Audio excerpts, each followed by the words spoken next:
padang mahsyar. Orang yang sebelum lahir tadi ada pernah terjadi pada hari dulu. Seorang yang kurang baik lahirnya dengan saudaranya. Seorang yang soleh berkata, aku mempunyai seorang sahabat yang tinggalnya di Mekah. Nah, sahabat dia ni tinggal di Mekah. Menurut pandanganku, sahabatku itu tersebut adalah orang yang kuat tawaf di Kaabah. Nah, sahabat ni memang orang ibadat dan tawaf keluar. Dan dia sentiasa sembahyang sunat wajib. Dan hampir sepanjang harinya sentiasa membaca Al-Quran. Maknanya amalan inilah selalu buat. Dia selalu sembahyang sunat, kemudian fardu, kemudian dia baca Quran, dia tawaf di Kaabah. Jadi kawan cerita, kata dia, kerana aku nak pergi bersafir keluar di Mekah, iaitu Yaman.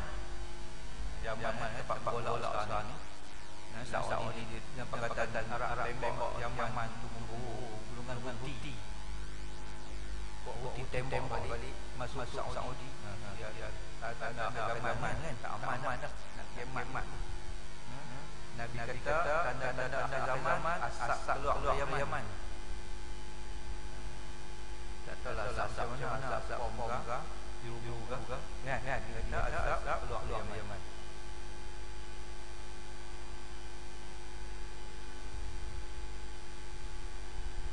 Jadi kata kawan tu, ketika aku nak keluar Mekah ke Yaman, aku pertaruhkan simpanan emasku kepada kawan tadi. Kawan yang hanya sembahyang tadi, sunat, rajin tawaf, rajin membaca Al-Quran sepanjang hari dia. Dia tengok kau ni bagus, akhlak elok, simpan barang-barang ni. Sebab tak harap kat rumah ni koi kan. Jadi lama juga kata dia menetap di Yaman. Duduk Yaman lama ada urusanku, lama juga saudara aku, lama juga lah. Masa. Maka apabila aku pulang daripada Yaman, kebetulan orang tempat aku taruhkan itu telah meninggal dunia. Kawan baik aku tu yang simpan emas aku balik dah mati. Jadi aku tanyalah, waris dia di mana bapak dia simpan emas tu. Tidak seorang pun daripada warisnya, anak-anak tahu di mana dia simpan emas. Kacau. Kan? Anak dia tak tahu. Kita pun tak tahu lah kan? Mungkin dia tak payah anak dia jadi. Kan? Simpan emas ni atau bahagia kan? Anak siapa dia kan? Jadi bila anak tak tahu, dia pun ada masalah benda tadi, maka dia carilah seorang wali Allah, seorang ulama nama dia Malik Dinar, untuk menyelesaikan masalah dia. Aku cari Malik Dinar, aku minta nasihat dan jalan-jalan kuat daripadanya. Mungkin dia ada jalan keluar cerita kat aku. Masalah aku ni nak ambil balik emas yang disimpan oleh orang yang telah mati. Nak buat mana? Kata Malik Dinar, apabila lewat malam, disuruhnya aku supaya bertolak antara Hajarul Aswad dan makam Ibrahim. Bila malam orang dak dah. Lah ni Mekah ni tak pasal mana dah. Kan 24 jam. Kita ingat bila pergi malam 2 3 bang. Kan? Ramai macam-macamnya. Dulu dah kan. Orang datang.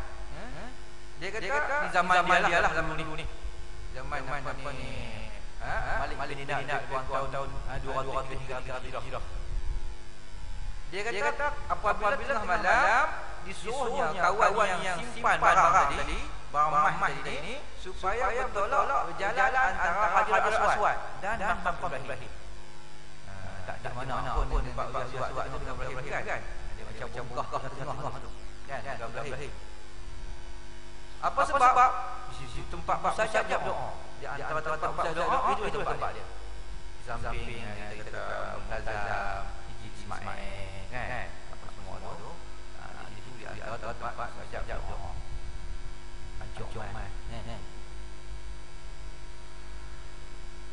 Dan Syekh Malik bin Dinar suruh aku suruh nama kawan tu yang aku simpan barang tu tadi. Kita contohlah nama dia Abdullah. Hai Abdullah, di mana kamu? Dia suruh tu malam empat tu. Banyak kali kat sebut nama Abdullah kawan dia tadi tak menyaut pun. Selesai.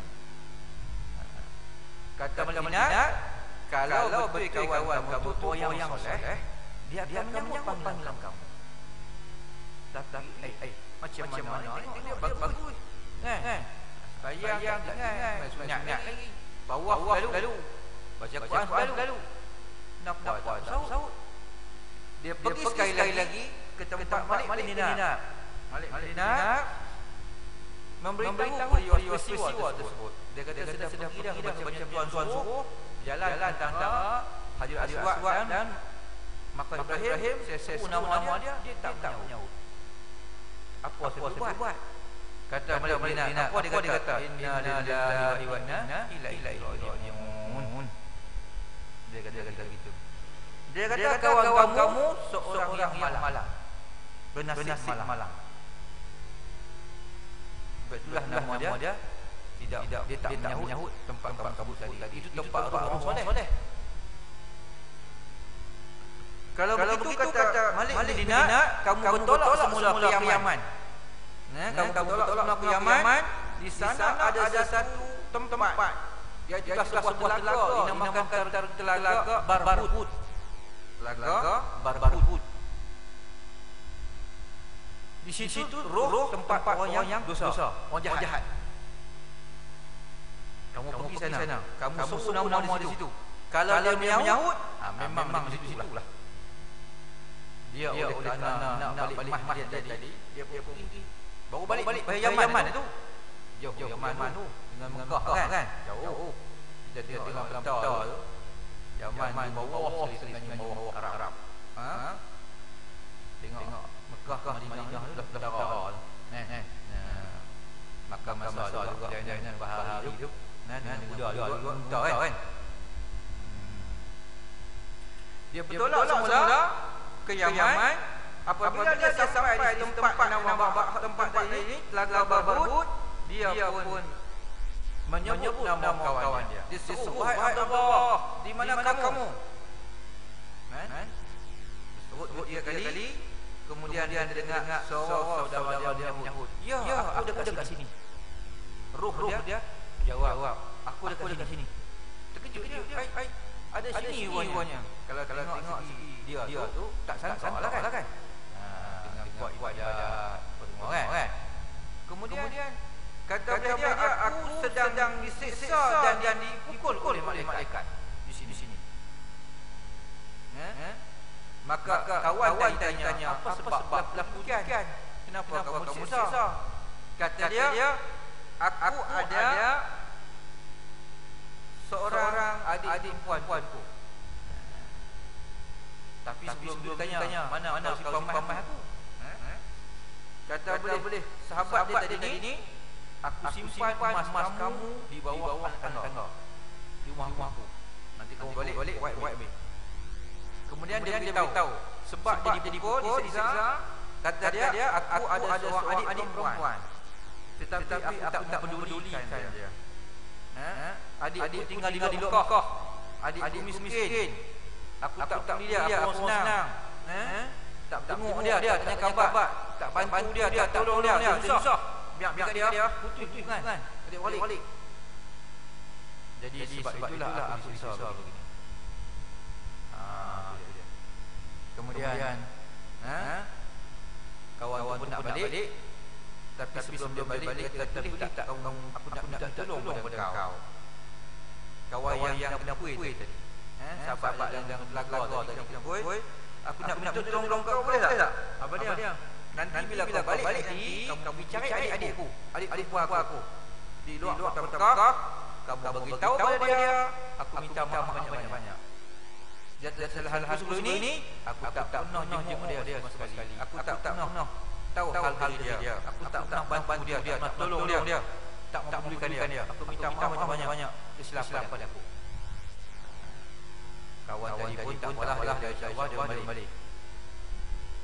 Dia menyesal dia perbuatan dulu.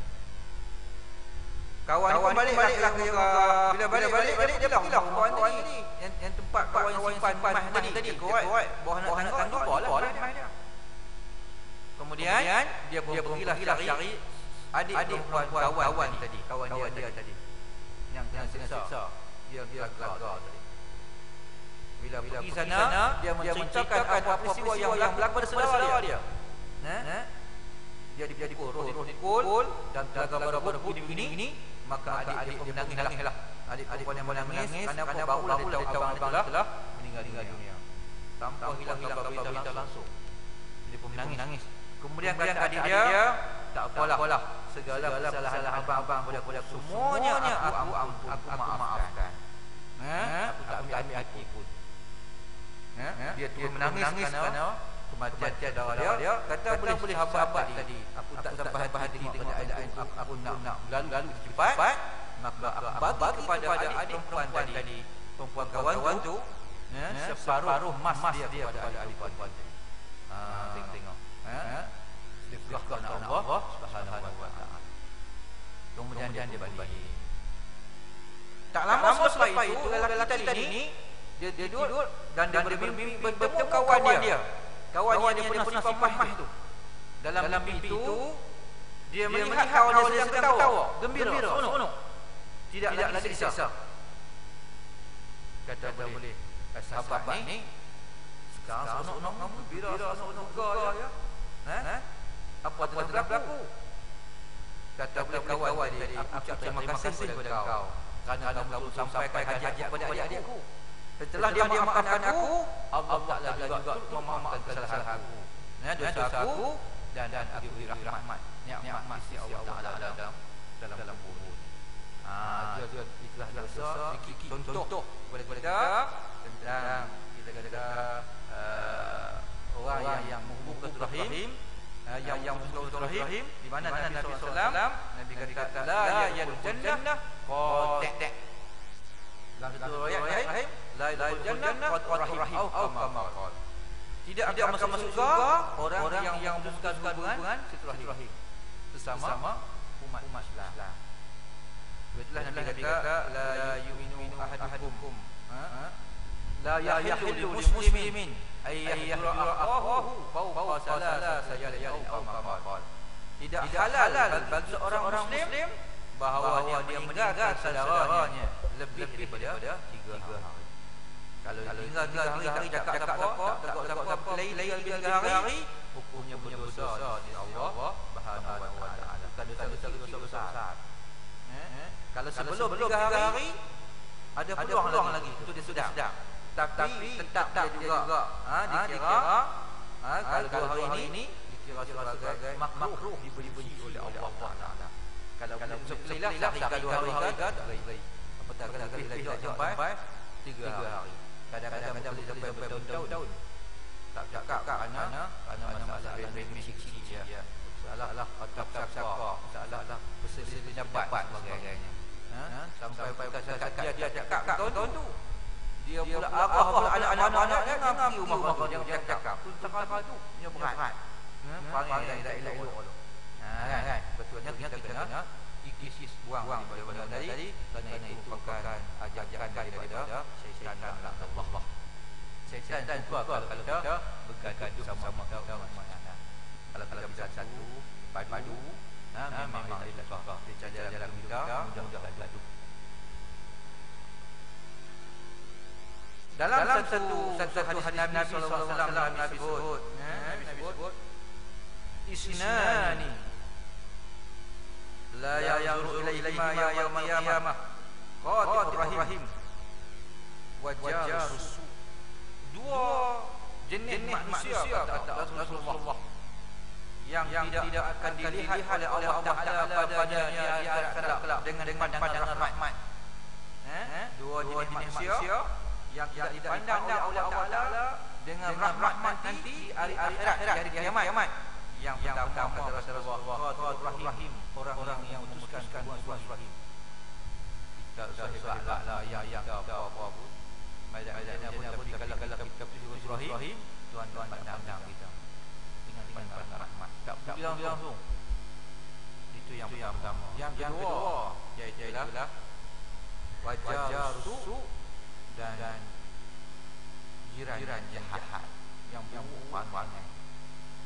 Kita kalau boleh janganlah dah keliru-keliru. Kalau kita ada keliru, mari kita minta maaf.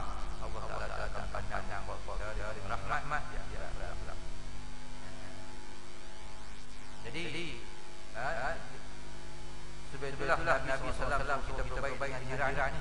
Saya ingatkan Nabi cerita tentang kali-kali Nabi tentang berbaik dengan jiran ni seolah-olah boleh diberi wasiat pada jiran. Dalam satu hadis Nabi sallallahu alaihi wasallam sebut, Nabi kata man kana yu'minu bil akhir falyukrim dhaifahu. Siapa yang beriman kepada Allah dan hari akhirat, maka hendaklah dia memuliakan tetamunya. Tetamu datang kita muliakan dia. Puan-puan kita jawablah ya sikit, roti kering apa-apa. Jamu sikit memuliakan tetamu. Jangan dia main apa tak ada. Takkan ayat juga. Okeylah. Jamu memuliakan tetamu. Kita abang dalam maaf dan dia apa kamu main jujur ayat sejuk ya. Ayat kau lah. Lepas tu ajak lah kedai ganja makan ini nak keluar sikit kira ya. Siapa yang beriman pada hari pada Allah akhirat, Nabi kata bal yukrim dhaifahu, naklah dia memuliakan tamu. Di antara orang yang suka memuliakan tetamu ialah Nabi Ibrahim alaihissalam. Dia digelar sebagai Abu Dhaifan, bapa tetamu. Nabi Ibrahim dia suka orang datang rumah dia. Kita kalau mula datang nak kita aku. Siap habis. Kena pula balik rian dusun kan. Dusun ada pojok kan. Rambutan tamu mai. Tak jamu bau kan rian ke. Ya Allah, hoi juga. Tapi hati hidup tak ada juga. Kita ikhlaslah pada Allah. Kita buat ya bau. Bagilah jiwa apa sahaja. Kita buat akor datang suang gantung tak tahu. Tak mau tu. Baik-baik kita makan tempat lain. Jangan kita bagi jiran. Dia mungkin tak dapat anak dia teringin nak makan. Kan. Tak dia bagi jiwa. Ingat pula bagi yang mangkap ni makan pula. Anak buang bagi. Nabi Ibrahim kalau kamu tak datang rumah dia keluar cari kamu. Kita tak datang. Zahir kita. Kalau tak datang. Tapi Nabi Ibrahim kalau kamu tak datang, dia turun rumah dia, dia tamu rumah dia, dia sembelih kenakan dia jamu makan. Sehingga satu hari dia keluar cari tamu, ada orang muda yang kacau. Dia pun ajak jom datang rumah saya nak jamu makan. Dia sembelih kambing, masak kita kata sama lah kata masak sedap. Dia suruh tamu makan. Sila tuan berdua makan. Tiba-tiba tamu tak makan. Kenapa tak makan? Tak sudi ke? Memang kami tak boleh makan. Kenapa tak boleh makan? Kami malaikat. Malaikat boleh makan. Makan tidur tak. Sampai malaikat jumpa orang dia. Kita bukan dekat malaikat. Manusia kamu tak jumpa. Kan? Satu lagi ada adab kita bertanam orang, jangan kita pergi kerang sangat. Pergi jarang-jarang. Kalau sangat saya tak suka kau tak dapat oleh. Kan? Habis merah aku ya. Habis budak-budak ya. Kan? Kalau jarang-jarang kali tak apa dia lama tak faham aku. Rindulah kau. Tak apalah selalu. Kan? Itu Nabi SAW sebut Zurriban Zizadban. Ziarahlah kamu cara jarang-jarang supaya tambah mesraan. Kalau berat kita suka kau. Nek muak kau ya. Tapi Yang kedua kata Nabi, man kana yu'minul akhir falyukrim jarahu. Siapa yang beriman kepada Allah dan hari akhirat, maka hendaklah dia memuliakan jiran. Antara orang berjiran ini ada bisnis beli barang semua. Ada buah-buah kita bagi jiran sikit. Apa salahnya? Pahala dapat kita. Bagi yang baik macam makan dia makan. Jangan kita nak buang belakang dia. Dia sumpah kita pula. Bagi hak elok. Wa man kana yu'minul akhir falyaqul aw liyasmut aw liyasmut.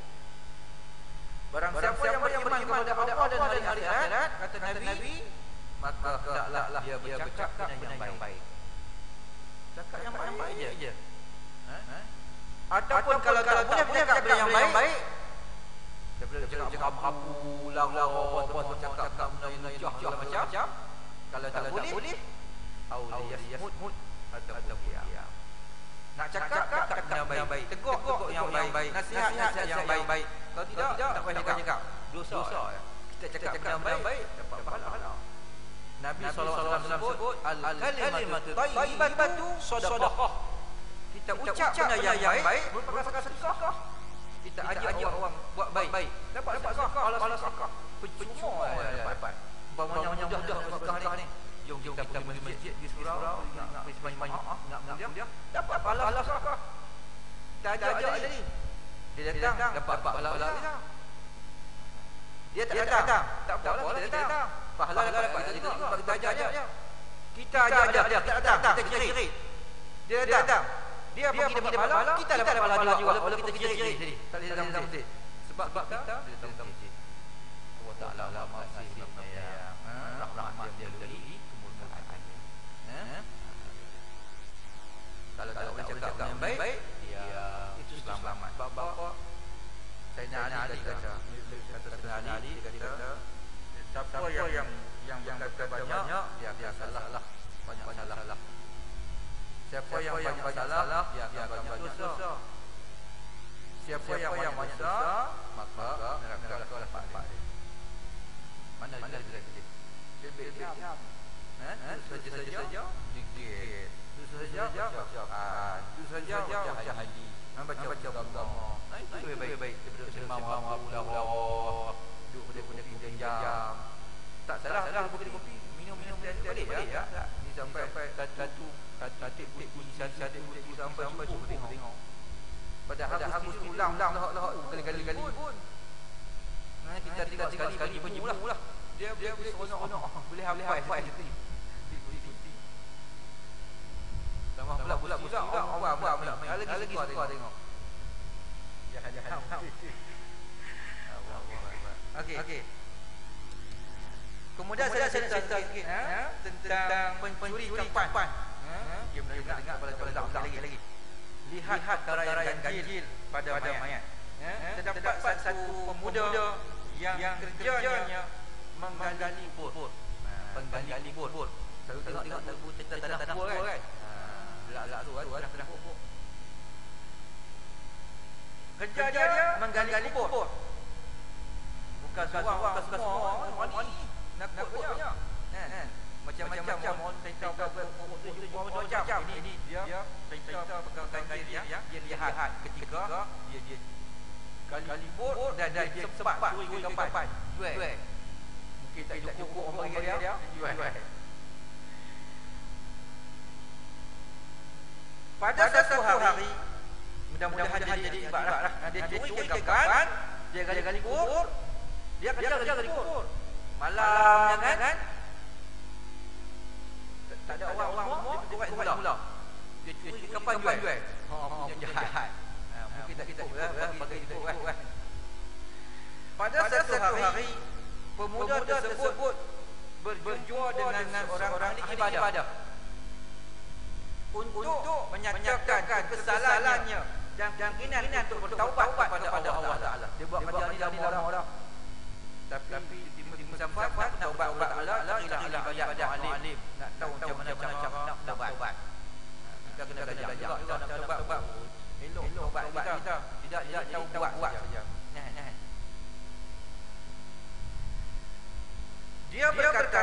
dia kata pada ahli ibadah tadi, orang alim tadi, sepanjang aku menggali kubur untuk mencuri kain kapan, aku telah melihat 7 perkara ganjil yang menimpa mayat tersebut. Lantaran aku merasa sangat susah atas perbuatan itu yang sangat keji dan ingin sekali aku taubat. Nak taubat lah. Saya lama. Kemudian kata boleh ahli ibadat, kamu salah apa yang kamu tengok. Dia kata yang pertama, aku lihat mayat pada siang harinya menghadap kiblat. Dia tahu sebab dia yang tanam, dia yang dia ujian. Siang hari tanam, mayat tu menghadap kiblat. Kata dia. Malam dia pergi curi ke mayat tu. Tetapi apabila aku menggali semula kuburnya pada suatu malam, aku lihat wajahnya telah pun membelakangkan kiblat. Masa awal malam, masa siang kiblat, masa time curi dia balik dah dekat kiblat. Mengapa terjadi begitu, wahai Tuan Syekh, wahai Tuan Guru? Tanya pemuda tersebut. Maka kata Tuan Syekh tadi, wahai anak muda, mereka itulah golongan orang yang mensyirikkan Allah Subhanahu wa taala. Orang yang syirik kepada Allah, walaupun dia tadi bila tanam dekat kiblat, bila awal mereka ubah dia, muka dia membelakang kiblat. Wal-waliyah. Lantaran Allah Ta'ala menghina semasa hidup dia mensyirikkan Allah Ta'ala. Lantaran Allah Ta'ala menghinakan mereka dengan memalingkan wajah mereka dari menghadap kiblat, bagi membezakan mereka dengan golongan min yang lain. Tak dia bayar juga, tapi kalau dia ingat Allah, itulah balas saja.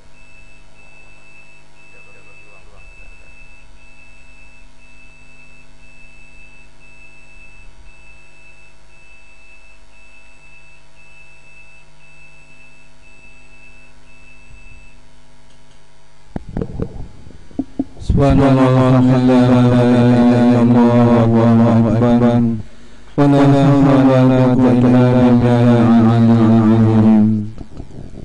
Allahu akbar, Allahu akbar, Allahu akbar, Allahu akbar.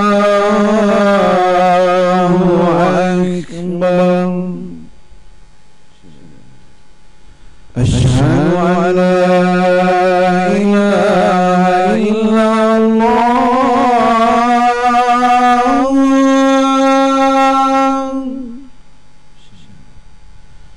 asyhadu an la ilaha illallah,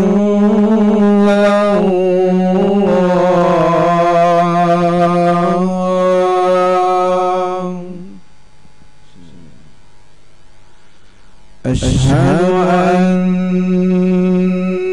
Muhammadar Rasulullah,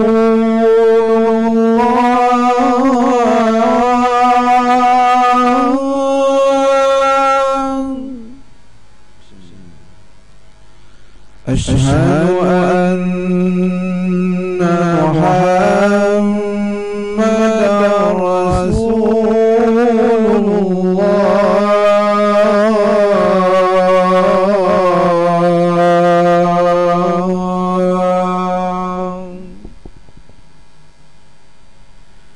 Hayya 'alas salah,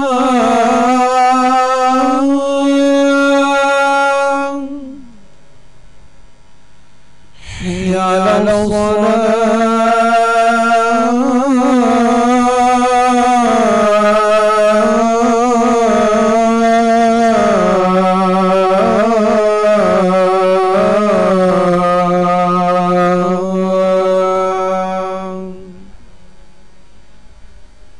hayya 'alal falah,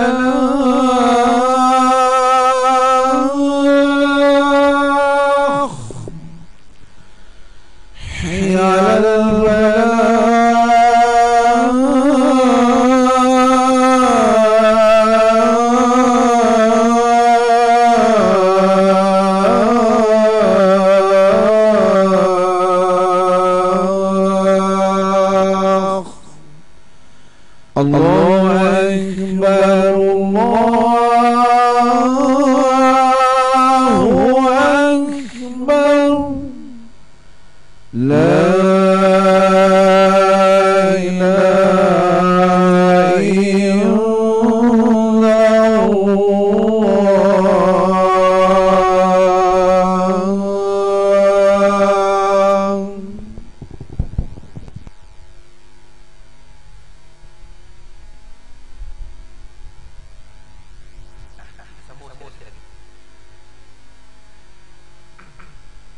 Sambung pemuda itu lagi.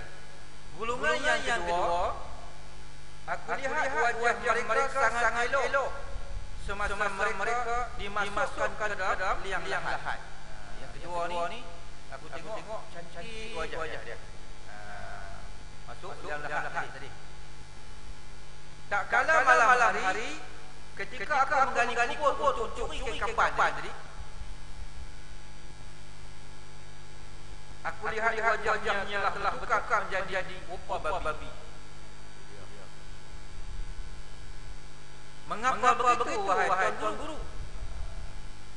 Macam babi dia mesti masuk gua kan? Jumpa pendeta bagi liga kan? Mesti hilang. Tidak. Kita ni tuan guru. Apa yang bak jadi gitu? Jawab ahli ibadah tersebut, wahai anak-anak muda, mereka itulah orang yang meremehkan dan meninggalkan solat mereka semasa hidup mereka dulu. Orang yang meremehkan solat, lupa mereka tukar apa? Babi. Bilang buah. Sesungguhnya solat merupakan amalan yang pertama sekali dia hisab. Jika sempurna solat, maka sempurnalah amalan kita yang lain. Pemuda itu menyambung lagi. Wahai tuan guru, gulungan yang ketiga aku lihat waktu aku sedang waktu siangnya aku lihat kata dia wajahnya seperti biasa saja. Masa bumi kadu macam biasa saja wajah dia. Pada waktu malam aku nak curi kain kafan dia, aku lihat perutnya telah gelembung, membesar, keluar ulat yang banyak daripada perutnya. Perut dia pecah, ulat. Apa itu tandanya wahai tuan guru? Kata tuan tersebut, mereka itulah gulungan yang gemar memakan harta yang haram. Makan harta yang haram, wahai anak muda, balas ahli ibadah itu lagi. Gulungan keempat, kata anak muda tadi, penggali kubur tadi, aku lihat mayat yang jasadnya bertukar jadi batu bulat yang hitam warnanya, macam patung. Mengapa terjadi demikian wahai tuan guru? Jawab ahli ibadah, wahai anak muda, itulah gulungan manusia yang durhaka kepada bapaknya.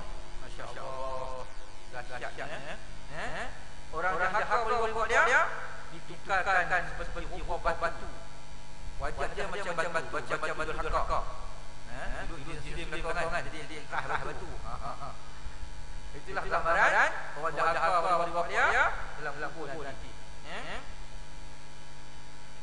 Sesungguhnya Allah Ta'ala sama sekali tidak redha kepada manusia yang mendukai ibu bapa. Gulungan yang kelima, kata anak muda yang di kapan. Gali kubur. Aku melihat pada mayat yang awal tadi, aku lihat mayatnya masa awal lah. Malamnya aku buat tadi, aku tengok mayat tadi, apa berlaku? Mayat yang punya amat panjang. Punya panjang. Macam kita kata ada jompong kan.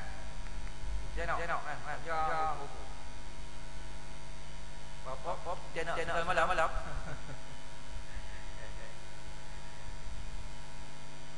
Kukunya amat panjang sehingga membelit seluruh tubuhnya dan keluar segala isi dari tubuh badannya. Dia belit cakap habis.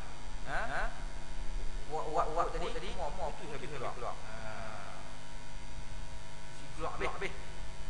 Apa itu wahai tuan guru?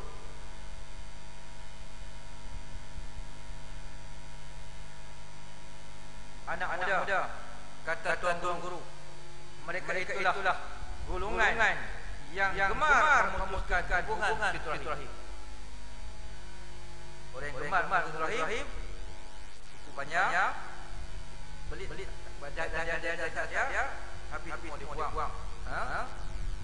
Isi dalam perut dia. Orang yang memutuskan hubungan rahim. Semasa hidupnya mereka suka memulakan pertengkaran dan tidak bertegur sapa lebih daripada 3 hari. Bukankah Rasulullah SAW pernah bersabda bahawa siapa yang tidak bersapa lebih 3 hari bukanlah masuk pada golongan umat baginda. Jelas ibadah tersebut. Wahai tuan guru. Sikit dia habis lagi. Golongan yang keenam yang aku lihat semasa siangnya lahaknya kering kontang. Dan tengok kontang ayat pokok. Tiada. Tetapi tak kalah malam ketika aku gali semula kubur tersebut, aku lihat mayat tersebut berapung dan lahaknya dipenuhi air hitam yang amat busuk baunya. Tadi ayat-ayat tak. Bila kuat ayat-ayat Nuh. Ayat-ayat bau bangkai, bau nanan macam-macam. Tak lalu aku. Tak gamuk nak curi ke depan.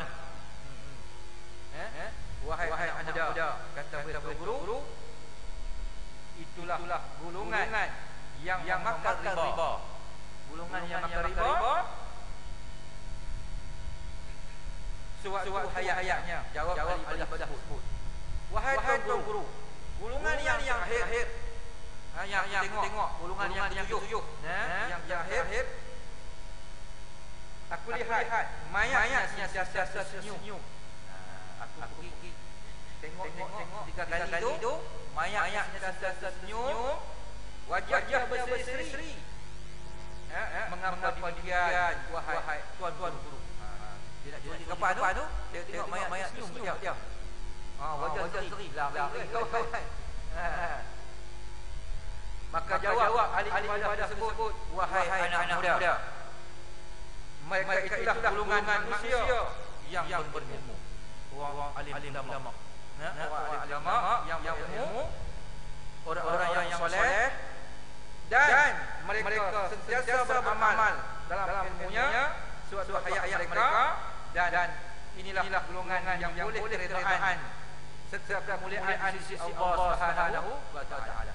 Ahli ibadah yang betul-betul beramal dengan ilmunya, orang alim yang mengajar ilmunya, insya-Allah wajahnya bila mati dalam kubur dia berseri-seri senyum berhadapan Allah Subhanahu wa taala. Kenapa? Karena suatu hayatnya mereka tadi sentiasa menunaikan jawab kepada Allah Subhanahu wa taala. Jadi Allah Taala pun memelihara mereka dalam kubur. Ingatlah sesungguhnya daripada Allah kita datang dan kepada Allah adalah kembali. Inna lillahi wa inna ilaihi raji'un. Mudah-mudahan Allah kisah tadi memberi akibat kepada semua untuk kita menjalani kita dengan lebih baik di masa-masa dengan semangat yang sambut ini. Kita akan melakukan ibadah secara tingkatkan iman dan kuat kepada Allah dan syukurkan ikhlasan dalam ibadah kepada Allah Subhanahu wa taala. Saya sebutlah itu kerana masa kita mudah-mudahan apa yang baik Allah Subhanahu wa taala. Terima kasih atas perhatian. Maafkan mudah-mudahan paling pula aku oleh hadza wa astaghfirullahalazim. Wassalamualaikum warahmatullahi taala wabarakatuh. Bismillahirrahmanirrahim. Alhamdulillahirabbil alamin wa bihi nasta'in. Wala udwana ala al-zalimin. Allahumma salli ala sayyidina Muhammad wa ala ali sayyidina Muhammad. Allahumma ma'alana wa 'allimna ma yanfa'una wa zidna ma yanfa'una bi rahmatika ya arhamar rabbana qina wa baina bil haqq wa rabbana qina wa baina bil haqq wa anta al-fatih rabbana qina wa baina bil haqq wa anta al-fatih Allahumma taqabbal tiba wa jalal wala nyabah Allahumma ta'ala jamar marma wa taqabbal maksuma wa la ta'anna fina wa la mana syafi'nya wa la madha wa la rahma wa ja'alna min ibadati salihin wa ja'alna min ibadati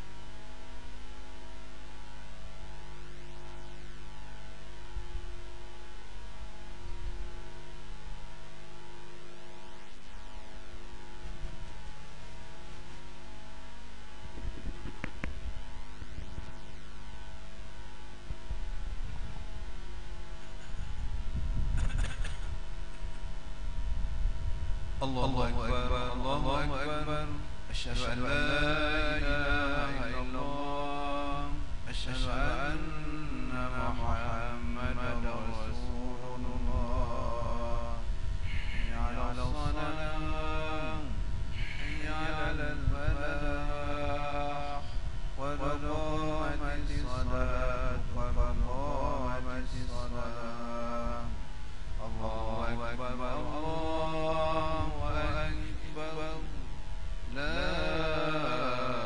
إله إلا الله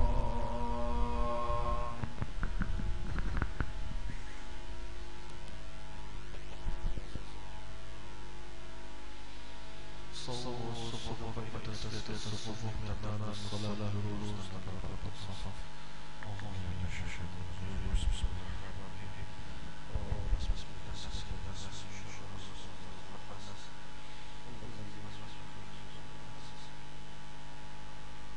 بسم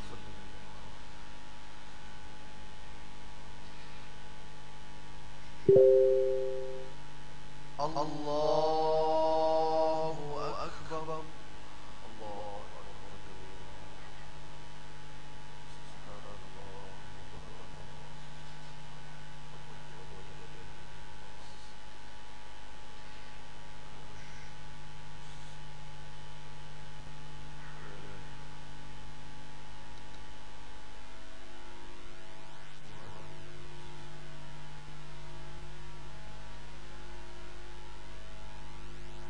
بسم الله الرحمن الرحيم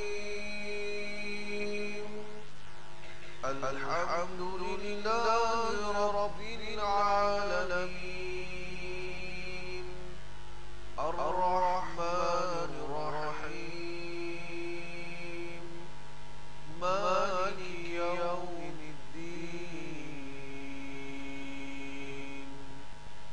إياك نعبد وإياك نستعين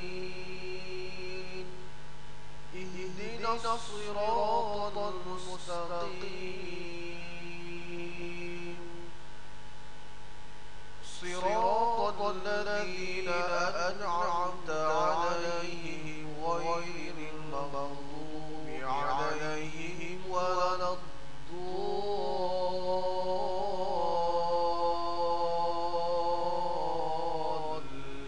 الضالين آمين